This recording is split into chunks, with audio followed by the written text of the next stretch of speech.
Le rhumatisme inflammatoire chronique, donc c'est une maladie chronique inflammatoire qui atteint soit les articulations, soit la colonne vertébrale. L'atteinte inflammatoire, qu'est-ce que c'est qu'une atteinte inflammatoire?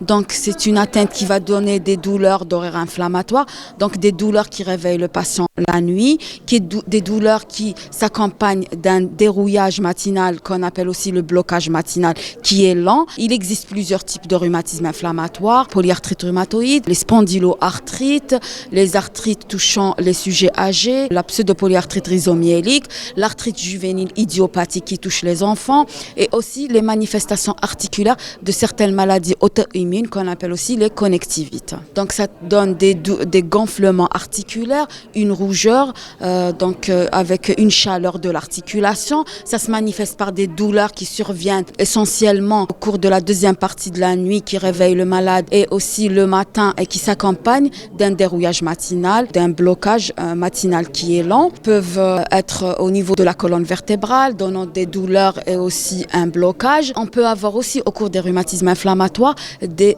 atteintes extra-articulaires qui touchent d'autres appareils comme le poumon, le cœur, les yeux, l'appareil digestif, la peau, des manifestations cutanées. Alors, il n'existe pas de cause précise pour ces rhumatismes inflammatoires. Je dirais que ces rhumatismes inflammatoires se développent sur un terrain génétique prédisposé auquel se surajoutent des facteurs environnementaux, donc des facteurs microbiens, des facteurs auxquels sont exposés les malades comme le tabac ou autres. Le diagnostic se fait sur les signes cliniques, les symptômes que présentent les malades, dans les bilans qu'on est amené à demander aux patients, donc des auto-anticorps, il y a aussi un syndrome inflammatoire et aussi sur le plan radiographique, il y a des signes qui nous orientent vers telle ou telle pathologie et tout cela, donc on les retrouve dans des critères qui nous permettent de classer notre patient comme étant porteur de ce rhumatisme ou un autre.